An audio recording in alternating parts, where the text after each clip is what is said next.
साप्ताहिक राशिफल यानी पूरे सप्ताह कैसा रहेगा आपका दिन। अपने ऑफिस जाने से पहले क्या करें, कौन सा उपाय है जो बना देगा आपके दिन को बेहतर, इन सभी बातों की संपूर्ण जानकारी। नमस्कार, मैं हूं आपके साथ संदीप कुमार मिश्रा और आप देख रहे हैं कैसा रहेगा आपका दिन यानी कि साप्ताहिक राशिफल। अपनी राशि के अनुसार कैसे करें दिन की शुरुआत, जानेंगे ज्योतिषाचार्य प्रदीप राहल जी से। प्रदीप जी, आप हमारे स्टूडियो में आए, आपका स्वागत। धन्यवाद।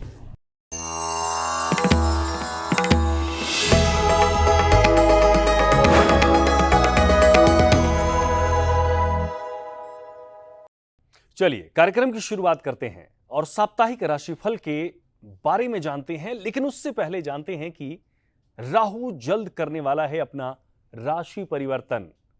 अब ये राहु का राशि परिवर्तन आपकी राशि पर कैसा प्रभाव डालने वाला है और क्या होता है राशि परिवर्तन, क्योंकि जब बात राहु की आती है तो अमूमन हमारे आपके हम सब के मन में एक डर बैठ जाता है, क्योंकि अक्सर आपने भी सुना होगा कि राहु परेशान कर रहा है या फिर राहु की पूजा करवाएं, जैसे तमाम सवाल आपके मन में होंगे। तो इन्हीं सवालों के जवाब जानने के लिए हमारे साथ स्टूडियो में मौजूद हैं प्रदीप जी। तो चलिए प्रदीप जी से यही जानते हैं कि राहु क्या है। प्रदीप जी, राहु जिसको लेकर अक्सर लोगों के मन में तमाम दुविधाएं रहती हैं, तमाम लोग डर जाते हैं, तो पहले तो आप यही बताएं कि राहु है क्या। ठीक है, तो राहु को हम दो पहलुओं से हम बात करते हैं उस पर जी। पहला पहलू है कि जो हमारी पौराणिक कथाएं कहती हैं, तो वो हम सभी जानते हैं कि जब समुद्र मंथन हुआ था तो उस समय अमृत निकला और वहीं से एक असुर थे स्वर भानु, तो उन्होंने देवताओं के बीच में बैठ के उस अमृत का पान कर लिया। और जब अमृत का पान किया तो सूर्य और चंद्रमा ने भगवान विष्णु से बता दिया कि हमारे बीच में एक असुर बैठा हुआ है, स्वर भानु। तो उसी समय पर भगवान विष्णु ने उनका सुदर्शन चक्र से गला काट दिया। तो जो सिर वाला पार्ट था वो बने राहु और जो नीचे का धड़ था वो बना केतु। तो ये तो कहती हैं हमारी पौराणिक कथाएं। और आपने देखा भी जब ग्रहण होता है, सूर्य ग्रहण हो या चंद्र ग्रहण हो, तो उस समय भी हम सूर्य और चंद्रमा को ही करते हैं, तो उस समय राहु उनको निगल जाता है। अब हम दूसरा पहलू देखते हैं जो खगोल से जुड़ा हुआ है। तो जो हमारा खगोल है उसमें राहु और केतु की कोई खगोलीय पिंड नहीं है, वो हम उनको छाया ग्रह मानते हैं। तो जब छाया ग्रह हैं तो उनका अस्तित्व नहीं है। तो उस प्रकार से जो सूर्य की परिक्रमा पृथ्वी लगा रही है और जो चंद्रमा पृथ्वी की परिक्रमा लगा रहा है, तो जहां पर वो इंटरसेक्ट करते हैं एक दूसरे के पथ को, वहां पर एक पॉइंट को हमने केतु कहा और एक पॉइंट को हमने राहु कहा। तो ये है खगोल की दृष्टि से जी। और आज के जीवन में जो राहु है वो बहुत महत्वपूर्ण हो जाता है। कैसे हो जाता है? तो राहु बताता है आपके इस जन्म का जो आपका मिशन ऑफ लाइफ है, कि आप जीवन में क्या करना चाहते हैं, वो आपको बताएगा राहु। और आपने पिछले जन्म में क्या किया उसको बताता है केतु। तो जब इस जन्म की हम बात कर रहे हैं तो इस जन्म में जो भी प्राणी है वो क्या चाहता है आज के टाइम में? वो चाहता है भौतिकता। भौतिकता में वो चाहता है धन, वो चाहता है सारे कंफर्ट लाइफ के, वो चाहता है विजय, वो चाहता है अपने वर्चस्व, यानी कि लोग उसको पहचाने। तो इस सांसारिक चीजों में जब हम बात करते हैं तो राहु सबसे महत्वपूर्ण प्लेनेट हो जाता है। यानी कि जो हमें चाहिए, जो हमारी नीड है, वो सब कुछ राहु हमें बताता है। सब कुछ राहु हमें बताता है, यानी कि आपकी लाइफ का मिशन ही निर्धारित करेगा राहु। चलिए, अब राहु का क्या मतलब है, राहु क्यों जरूरी है और राहु क्यों हमारे लिए बेहतर रहे, उसके उपाय करने जरूरी है, ये तो बात हुई। अब इसके आगे जो चीज है वो ये कि राहु राशि परिवर्तन कर रहा है, तो राहु किस राशि में परिवर्तन कर रहा है, और दूसरी चीज कि वो तिथि कब है या वो डेट कौन सी है जब से हमें और आपको, हम सबको थोड़ी सावधानी रखनी चाहिए, ये बात प्रदीप जी बताएं। जी, तो राहु पिछले 1.5 साल से मेष राशि में चल रहे थे। अच्छा, अभी 30 अक्टूबर से राहु अपनी राशि परिवर्तन करेंगे और वो मीन राशि में आ जाएंगे। ध्यान रख लें, 30 अक्टूबर और राशि है मीन राशि। मीन राशि में, मीन राशि में राहु का परिवर्तन हो रहा है जी। और ये परिवर्तन 1.5 साल के लिए रहेगा, यानी कि राहु एक राशि में 1.5 साल के लिए रहते हैं। और एक चीज आपको और बता दें, राहु की जो गति होती है वो वक्री होती है, यानी कि वो उल्टी दिशा में भ्रमण करते हैं। जैसे बाकी सारे प्लैनेट सीधे चलते हैं, वहीं पर राहु उल्टा चलते हैं। प्रदीप जी, पहली 3 राशि मेन, वृष और मिथुन का क्या फर्क पड़ने वाला है? ठीक है, हम मेष, वृष और मिथुन के बारे में बात करें। अब मेष राशि में चंद्रमा होंगे, यानी कि आपकी चंद्र राशि मेष हो गई, तो जो राहु का जो ट्रांजिट होगा, जो गोचरमान है अगले 1.5 साल के लिए, वो आपके 12वें घर से होगा, मीन राशि से। अब 12वें घर में जब मीन राशि में जाएंगे तो क्या होगा? सबसे पहला रिजल्ट जो आपको देखने का मिलेगा वो मिलेगा कि आपकी यात्राएं बढ़ जाएंगी, आपका ट्रैवलिंग बढ़ने वाला है। दूसरा क्या होगा? आपकी बेफजूल की खर्चे आपको पकड़ लेंगे, यानी कि आप बहुत कोशिश कर रहे हो, पैसा कमा रहे हो, लेकिन उसको सेव नहीं कर पा रहे। कहीं ना कहीं से कुछ ना कुछ ऐसा हो रहा है कि आपका पैसा व्यय हो जा रहा है। व्यय किन चीज़ों पे होगा? नंबर 1 यात्राओं पे होगा। नंबर 2 किस पे होगा? नंबर 2 वो व्यय होगा आपका हॉस्पिटलाइजेशन पर, या तो आपकी या फिर आपके परिवार में कोई बीमार हो सकता है, जिसकी वजह से आपका खर्चा बढ़ेगा। तीसरा क्या होगा? आपके जो घर का माहौल होगा वो कुछ हद तक डिस्टर्ब रह सकता है, यानी कि जो आपकी डोमेस्टिक लाइफ है वहाँ पे थोड़ा सा डिस्टर्बेंस आपको देखने के मिलेगा। नेक्स्ट क्या होगा? जो आपका शत्रु पक्ष है वो एक्टिवेट हो जाएगा, यानी कि जो अभी तक शत्रु सामने नहीं थे, जो आपके खिलाफ थे या जो अभी तक उभर के नहीं आए थे, अब वो अचानक से आपके सामने आने वाले हैं। इसके साथ साथ जो पॉजिटिव होने वाला है वो क्या होने वाला है? अगर आपका कुछ पैतृक संपत्ति से जुड़ा हुआ मसला है, या आपको कहीं से कुछ पैतृक संपत्ति मिलनी है, जमीन जायदाद मिलनी है, वो आपके फेवर में आ सकता है। या अगर आप धार्मिक क्षेत्र में कुछ करना चाहते हैं या आप धर्म से जुड़े हुए व्यक्ति हैं, तो ऐसे में आपकी जिज्ञासा बढ़ जाएगी परलोक, यानी कि इस लोक से परे क्या है उसके बारे में जानने की। तो यानी कि आपको सावधानी क्या रखनी होगी? आपको सबसे पहले तो अपनी सेविंग्स पे ध्यान रखना होगा, यानी कि कोई भी आप बेफजूली का खर्चा ना करें, सोच समझ के आप खर्चा करें। दूसरा, आप यात्राएं कर रहे हैं तो यात्राएं आप संभल के करें, और वही यात्राएं करें जो आपके लिए जरूरी हो, क्योंकि ऐसे में अननेसेसरली की यात्राएं होंगी। क्योंकि आपका शत्रु पक्ष भी एक्टिवेट है, तो आपको अपने शत्रुओं से भी सावधान रहने की आवश्यकता है। जहाँ तक इसके उपाय की बात है, उपाय में आप क्या कर सकते हैं?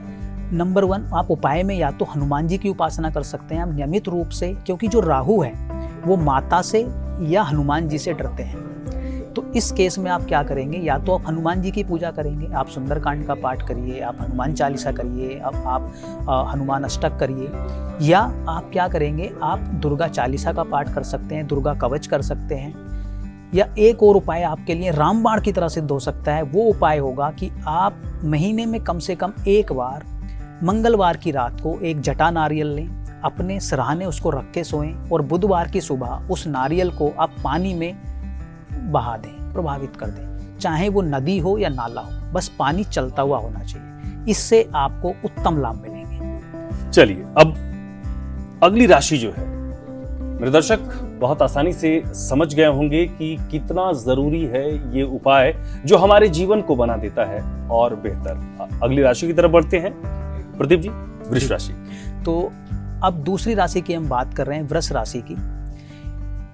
वृष राशि वालों के लिए जो राहु का ये गोचरमान है, ये सबसे ज्यादा फेवरेबल पोजीशन में होने वाला है। क्यों? क्योंकि उनकी राशि से राहु का जो गोचर होगा वो 11वें घर में होगा। 11वां घर किस चीज को निर्धारित करता है हमारी पत्री में? आपकी जो इच्छाएं हैं उनकी जो पूर्ति होनी है वो हमारे 11वें घर से होती है कुंडली के। तो आपकी कुंडली में राहु 11वीं पोजीशन में आएंगे, तो जितनी भी आपकी इच्छाएं थी, जो बहुत लंबे समय से आप जूझ रहे थे, जो पूर्ण नहीं हो रही थी, तो वो इच्छाएं आपकी पूर्ण होने वाली हैं, पहली बात। दूसरी बात, अगले 1.5 साल में आपकी जो इनकम है, जो आपके धन लाभ हैं, वो आपके मल्टीप्लाई होने वाले हैं। यानी कि ऐसे में आपकी इनकम के नए स्रोत बनेंगे, आपको मल्टीपल गेन्स होंगे, आपको फाइनेंस के मैटर में, जितने भी आपके फाइनेंस के मैटर हैं, उन सब में आपके फेवर में रिजल्ट आने वाला है। जहाँ तक बात है आपके बच्चों से जुड़ी हुई, बच्चों से संबंधित आपको आपके फेवर में रिजल्ट देखने को मिलेंगे। किस प्रकार से? या तो उनकी एजुकेशन अच्छी हो सकती है, उनका विवाह हो सकता है अगर वो विवाह योग्य हैं, उनकी नौकरी लग सकती है अगर वो नौकरी योग्य है। यानी कि बच्चों से संबंधित और आपकी इनकम और आपकी इच्छा पूर्ति से संबंधित वो जिस भी प्रकार की आपकी इच्छा है वो पूर्ण होने वाली है। लेकिन आपको एक चीज़ का सावधानी बरतनी होगी, जहाँ तक बात है आपके स्पाउस की, आपकी पत्नी की या पति की, तो वहाँ पर आपको ध्यान देने की आवश्यकता है। क्योंकि वहाँ पर कुछ हद तक कलह भी हो सकती है। तो वहाँ आपका जो शादी वाला पक्ष है वहाँ वाद विवाद से आपको बचना होगा। उपाय के रूप में आप क्या कर सकते हैं, एक तो आप इत्र का इस्तेमाल नियमित रूप से करें। आप अपने आप को साफ सुथरा रखें। आप अपने आप को फ्रेगरेंस से हमेशा, फ्रेगनेंस आपके आसपास होनी चाहिए, यानी कि इत्र का यूज़ कर सकते हैं आप, डिओड्रेंट यूज़ कर सकते हैं आप, कुछ भी आप अपने आसपास फूल रख सकते हैं। यानी कि कुल मिला के जो आपके आसपास का माहौल होगा वो आप आकर्षक दिखें और वहाँ से गंध आती रहे, मीठी सुगंध आती रहे। तो ये आपके लिए बहुत लाभकारी होगा। तो उसको आप अपने घर पर भी यूज़ करें और अपने वर्क प्लेस पर भी, तो उससे आपको बहुत अच्छे परिणाम मिलेंगे। चलिए अगली राशि की तरफ बढ़ते हैं, मिथुन राशि। जी, मिथुन राशि वालों के लिए जो ये गोचर है राहु का, मीन राशि का, ये उनके प्रोफेशन के लिए बहुत अच्छे परिणाम लेके आने वाला है। यानी कि अब अगले 1.5 साल, अभी तक आपका जो फोकस था वो इनकम पर था और आपकी इनकम बढ़ी भी, लेकिन अभी जो आपका फोकस है वो आपके व्यवसाय पर होने वाला है। यानी कि आप कर्मठ होने वाले हैं, आप अपने प्रोफेशन में बहुत ज़्यादा एफर्ट डालने वाले हैं। यानी कि आप चाहेंगे कि मुझे प्रोफेशन में नाम भी मिले, पैसा भी मिले, लोग मेरी बात भी माने, और वो ऐसा आपके साथ होगा भी, क्योंकि आप इतने कर्मठ हो जाएंगे। अचानक से आप देखेंगे कि आपका प्रमोशन भी होगा, आपको प्रोफेशनल लाइफ से जुड़ी हुई जितनी भी चीज़ें हैं, चाहे वो नाम की हो, प्रोफेशन की हो, आपके फाइनेंस की हो, उन सारी में बढ़ोतरी होने वाली है, पहली चीज़। दूसरा, लेकिन आपको जो ध्यान रखना है दूसरे नंबर पर, ये तो आपके अच्छे परिणाम हो गए पहले कि आपके प्रोफेशन में अच्छा होने वाला है। जब हमारी लाइफ में अच्छा होता है तो कहीं ना कहीं हम कई बार एरोगेंट भी हो जाते हैं। हम कई बार अपने आप को मतलब दूसरों के सामने सुपीरियर समझने की कोशिश करते हैं। तो ऐसे में क्या होता है कि हमारी वाणी कई बार तर्क वितर्क में कठोर हो जाती है। तो आपको अपनी वाणी पर विशेष रूप से ध्यान रखना है और अपने परिवार को भी ध्यान देना है, क्योंकि आपकी प्रोफेशनल लाइफ बहुत ज़्यादा एक्टिवेट होगी तो आप अपने घर से डिटैच्ड फील करेंगे, आपका मन घर पर नहीं लगेगा, तो उससे आपके घर वाले परेशान रह सकते हैं। तो इसलिए आपको प्रोफेशनल लाइफ के साथ साथ अपनी पर्सनल लाइफ पर भी थोड़ा फोकस करने की आवश्यकता है। यदि आपके शत्रु आपको परेशान कर रहे थे पिछले कुछ समय से, तो इस गोचरमान में उनसे आपको निपटारा मिल जाएगा और आपको विजय की प्राप्ति होगी। निपटारा भी विजय के साथ मिलेगा। यानी कि कुल मिलाकर ये जो गोचर है राहु का, वो आपके लिए लाभकारी रहने वाला है और आपकी प्रोफेशनल लाइफ को बेहतर करने वाला है। उपाय के लिए मिथुन राशि वालों के लिए विशेष रूप से आपको भगवान बुध की, यानी कि या तो आप बुध की पूजा करें या फिर आप किन्नरों को हरी चूड़ियों का दान कर सकते हैं, हरी साड़ी का दान कर सकते हैं। आप पेड़ पौधों की सेवा कर सकते हैं, कुछ आप पेड़ पौधे लगा सकते हैं, या आपने अगर घर पर पेड़ पौधे लगाए हुए हैं तो उनका विशेष रूप से ध्यान रखें। ये तो जानकारी थी मेष, वृष और मिथुन की कि इन 3 राशियों पर जो राहु का राशि परिवर्तन है उससे क्या प्रभाव पड़ने वाले हैं। और अब बढ़ते हैं अगली 3 राशियों पर, कर्क, सिंह और कन्या। प्रदीप जी, ठीक है, तो सबसे पहले बात करते हैं कर्क राशि के बारे में। कर्क राशि वालों के लिए जो राहु का गोचर है, जो 30 अक्टूबर को चेंज होने वाला है, ये उनके 9th हाउस में होने वाला है, यानी कि 9वें घर में। ऐसे में क्या होगा, सबसे पहले तो आप अपना वर्चस्व, आप अपनी इमेज अच्छी बनाना चाहेंगे, आप शो ऑफ करेंगे, आप लोगों को दिखाएंगे, ऐसा आप प्रभाव जमाने की कोशिश करेंगे कि आप बहुत प्रभावशाली व्यक्ति हैं, आपके संबंध बहुत बहुत बड़े लोगों से हैं। तो इस प्रकार का आपका नेचर होने वाला है। तो संबंध बनाने के लिए तो ये समय जो है बहुत अच्छा है, खासकर उन लोगों के लिए जो किसी ऐसी फील्ड से जुड़े हुए हैं जिनका सामाजिक दायरा बढ़ता है। यानी कि अगर आप मीडिया की फील्ड से हैं, आप राजनीति से हैं, या आप किसी ऐसी जगह काम करते हैं जहाँ पे आपका पब्लिक इंटरेक्शन होता है, तो उस लिहाज से ये समय आपके लिए बहुत अच्छा रहने वाला है। इसके साथ साथ आप अपने व्यक्तित्व पर, आप अपने आप पर काफ़ी ज़्यादा फोकस करने वाले हैं। उसके बाद आपकी यात्राएं, विशेष रूप से धार्मिक यात्राएं आपकी रहने वाली हैं। अगले 1.5 साल में आप कुछ धार्मिक प्लेसों पे जरूर विजिट करेंगे। उसके बाद जो आपका संतान पक्ष है, वहाँ से आपको कुछ अच्छे रिजल्ट मिलने वाले हैं। इसके साथ साथ अगर आप एजुकेशन करना चाहते हैं, हायर एजुकेशन करना चाहते हैं, या आप एजुकेशन की फील्ड से जुड़े हुए हैं, तो उससे भी आपको उत्तम रिजल्ट मिलने वाले हैं। तो कुल मिलाकर कर्क राशि वालों के लिए अगला 1.5 साल उत्तम रहने वाला है। अब इसके बाद करते हैं हम सिंह राशि वालों के लिए। सिंह राशि के जातकों के लिए जो राहु का गोचर है मीन राशि में जो हो रहा है 30 अक्टूबर से, ये उनके 8वें भाव से होगा। यानी कि अब अगले 1.5 साल आपको अपने जीवन में कुछ रुकावटों का सामना करना पड़ेगा, कुछ बीमारियां आपको पकड़ सकती हैं। अगर फाइनेंस आपने थोड़ा भी ध्यान भटका आपका अपने सेविंग से, अपने फाइनेंस से, तो वहाँ पर आपको नुकसान हो सकता है। ऐसे में उससे डिप्रेस्ड होके या आप उससे परेशान होकर आप कुछ लतें भी लग सकती हैं, यानी कि आप कुछ नशा कर सकते हैं या कुछ ऐसी जगह जा सकते हैं जो समाज के दायरे में अच्छी नहीं होती। तो सिंह राशि वालों के लिए अगले 1.5 साल विशेष रूप से आपको कई बातों पर ध्यान देने की आवश्यकता है। जैसे आप अपने पैसे का विशेष रूप से ध्यान रखें, किसी को पैसा ना दें उधारी का। इसके साथ साथ आप बेफजूली की यात्राएं ना करें, अपनी हेल्थ का विशेष रूप से ध्यान रखें, अपने ससुराल से और अपने जो आपका इनहेरिटेंस है, जो आपकी पैतृक संपत्ति है, उसमें विशेष रूप से आपको ध्यान देने की आवश्यकता है। अगर आप वहाँ पर ध्यान नहीं देंगे तो आपको नुकसान का सामना करना पड़ सकता है। आपको विशेष रूप से इस राहु के लिए देवी कवच, दुर्गा सप्तशती में दुर्गा कवच होता है, आपको उसका नियमित रूप से जाप करना चाहिए, पाठ करना चाहिए और रोज करना चाहिए। तो उससे आपका राहु कुछ हद तक आपको प्रोटेक्शन में आ जाएगा और आपको उतना गलत प्रभाव नहीं दे पाएगा। अब बात करते हैं कन्या राशि वालों के लिए।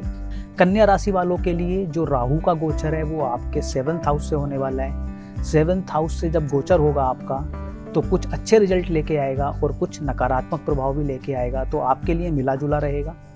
सबसे पहले बात करते हैं कि आपके लिए क्या अच्छा होने वाला है। तो आपकी इनकम बढ़ने वाली है, आपकी नई पार्टनरशिप होने वाली है, आपका सामाजिक दायरा बढ़ने वाला है, आपके रिश्तेदारों के साथ, अपने पड़ोसियों के साथ, अपने फ्रेंड्स के साथ आपका जो वो सोशल सर्कल है आपके आसपास का, उसका माहौल अच्छा रहने वाला है तथा उनसे आपको लाभ भी मिलेगा।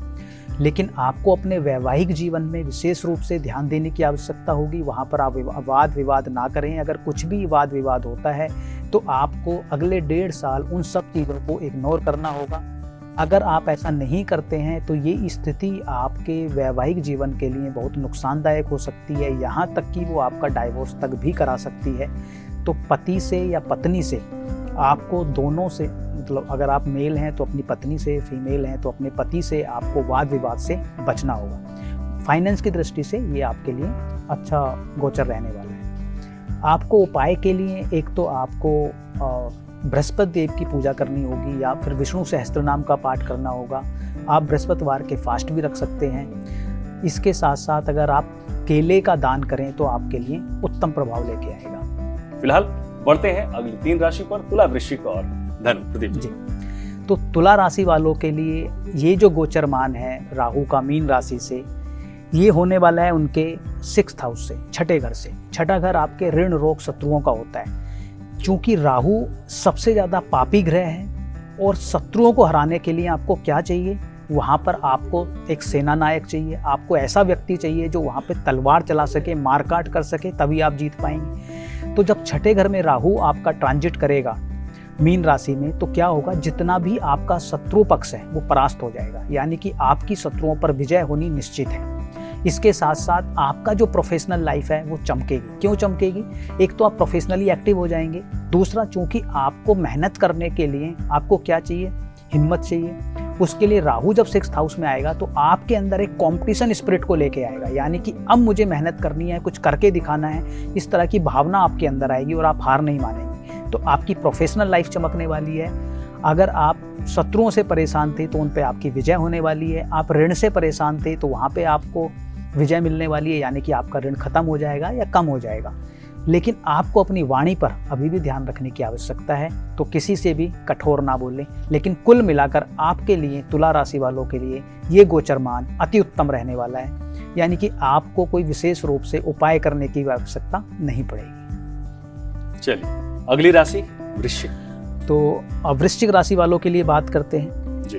वृश्चिक राशि वालों के लिए ये जो गोचरमान है ये उनके 5वें घर से होने वाला है। 5वां घर हमारी संतान का होता है, हमारी बुद्धि का होता है, हमारे पूर्व जो पुण्य होते हैं उनका होता है, हमारे एंसेस्ट्रल ब्लेसिंग्स का होता है। तो जब राहु यहाँ से ट्रांजिट करेंगे तो क्या होगा कि आपकी जो बुद्धि है वो कुछ हद तक भ्रमित रह सकती है, यानी कि आप कंफ्यूज रह सकते हैं। अगर आप शिक्षा से जुड़े हुए विद्यार्थी हैं, जो या तो आप शिक्षा हायर एजुकेशन करना चाहते हैं या फिर आप शिक्षा वर्ग से किसी भी प्रकार से जुड़े हुए हैं, तो वहाँ पर कुछ व्यवधान आपको आ सकते हैं। ऐसे में आपकी संतान ऐसा हो सकता है कि आपकी बात ना सुने और आपका मन मुटाव उनसे बना रहे। ये भी हो सकता है कि आप कुछ हद तक एरोगेंट हो जाएं, क्योंकि आपके अंदर क्या होगा, ड्यूअल पर्सनैलिटी डेवलप हो जाएगी, कुछ हद तक आपके अंदर भ्रम आ जाएगा।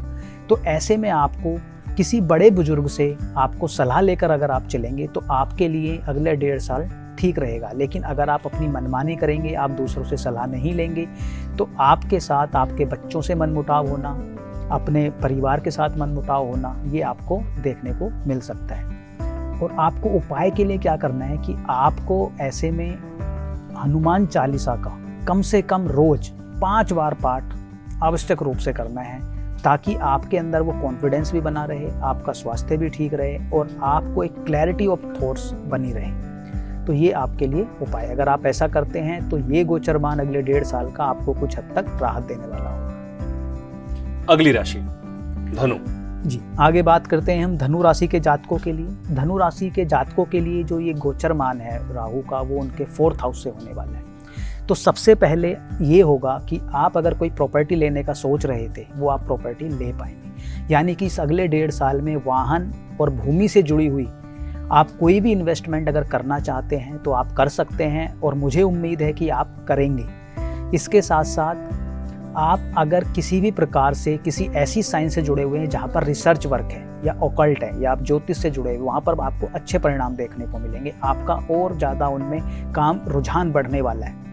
इसके साथ साथ अगर आपकी कोई पैतृक संपत्ति है तो उससे आपको लाभ मिलने वाला है। कुछ यात्राएं भी आपकी होने वाली हैं। आपका प्रोफेशनल लाइफ अच्छा होने वाला है। सिर्फ नेगेटिव आपके लिए क्या होगा कि आपका जो घर का माहौल है, जो आपकी डोमेस्टिक लाइफ है, वो कुछ हद तक डिस्टर्ब रह सकती है। तो वहाँ पर आपको ध्यान देने की आवश्यकता होगी। इसके साथ साथ अपनी माता के स्वास्थ्य का आपको ध्यान रखना होगा। ऐसे में आपकी माता के साथ मनमुटाव होना आपका या उनका स्वास्थ्य का खराब हो जाना, ये समस्याओं का आपको सामना करना पड़ सकता है। लेकिन कुल मिला के ये स्थिति आपके लिए बेहतर होने वाली है। अगर आप विष्णु सहस्त्र नाम का पाठ करते हैं तो आपके लिए उत्तम रहेगा। चलिए अगले 3 राशि मकर, कुंभ और मीन। जी, तो अब बात करते हैं मकर राशि वालों के लिए। मकर राशि वालों के लिए जो ये मीन राशि में राहु का ट्रांजिट है वो उत्तम लाभ लेके आने वाला है। किस प्रकार? ये आपके 3रे भाव से ट्रांजिट करेगा। 3रा भाव आपके सामाजिक प्रतिष्ठा के लिए है, आपके प्रभाव के लिए। आप समाज में अपना कैसा रुतबा बनाना चाहते हैं, आप रिश्तेदारों के साथ, अपने छोटे भाई बहन के साथ, आपका जो फ्रेंड सर्कल है उसमें आप किस तरह का अपना व्यवहार रखना चाहते हैं, उन सब के लिए देखा जाता है। तो जब राहु वहाँ से ट्रांजिट करेंगे तो सबसे पहले वो आपको कर्मठ बनाएंगे। अब अगर आपको कोई अपना काम निकालना है, काम बनाना है, या इस समाज में भौतिकता की दृष्टि से अगर आपको कोई काम करना है, तो आपके अंदर वो कला होनी चाहिए कि मुझे अपने आप को कैसे रिप्रेजेंट करना है, सामने वाले को अपने आप को कैसे दिखाना है। तो राहु जब 3rd हाउस में आएंगे तो आपके अंदर वो कैलिबर आ जाएगा, आपके अंदर वो सोच आएगी कि मुझे अपने आप को किस प्रकार से दूसरों के सामने रिप्रेजेंट करना है। और जब आप अच्छे से रिप्रेजेंट करेंगे तो आपके काम बनेंगे।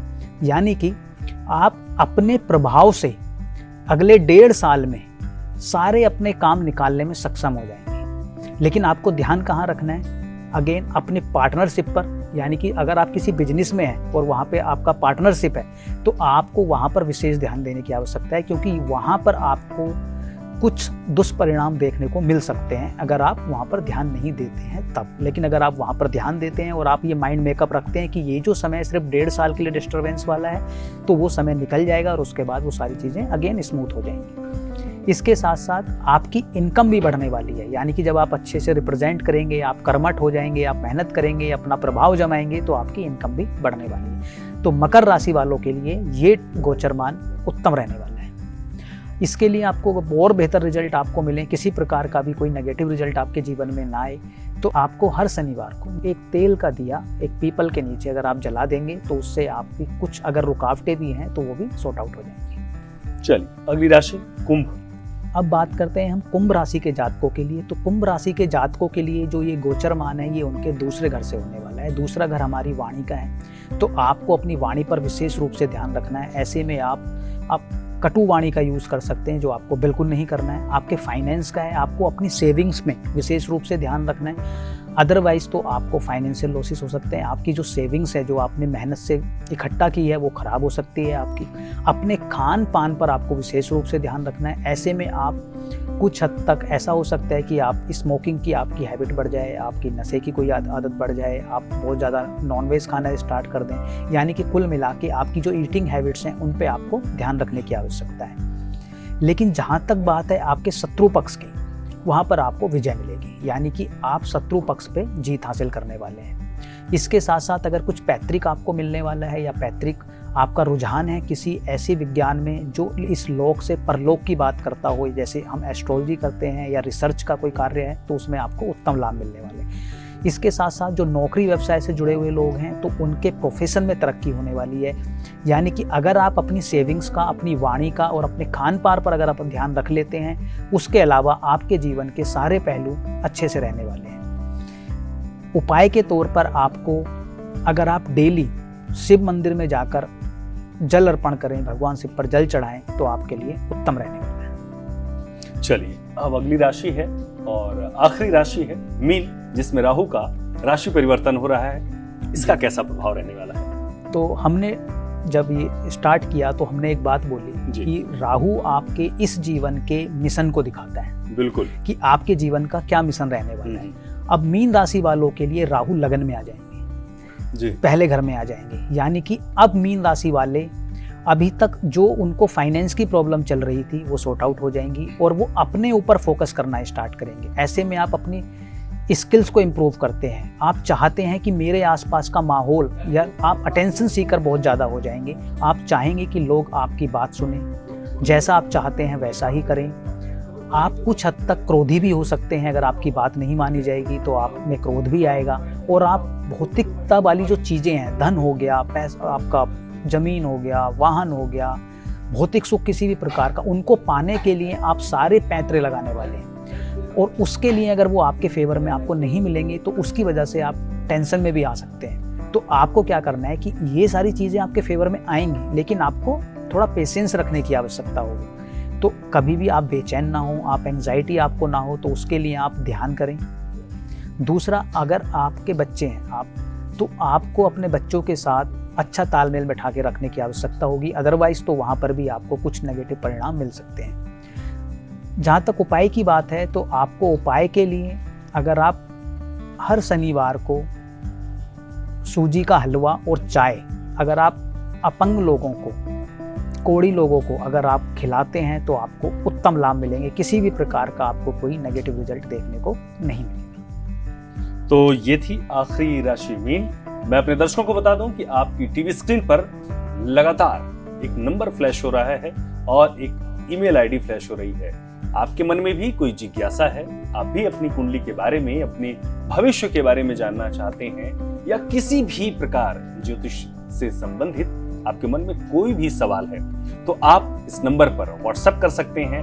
और मेल आईडी भी हमने दे रखी है, आप इस पर मेल कर भी सकते हैं। अपनी जो बर्थ की टाइमिंग है, बर्थ का जो प्लेस है, वो सारी चीजें, और किस शहर में आप पैदा हुए हैं, आप वो हमें भेजें। और सीधे अगले एपिसोड में हम आपको दिखाएंगे और बताएंगे भी कि क्या कहती है आपकी कुंडली।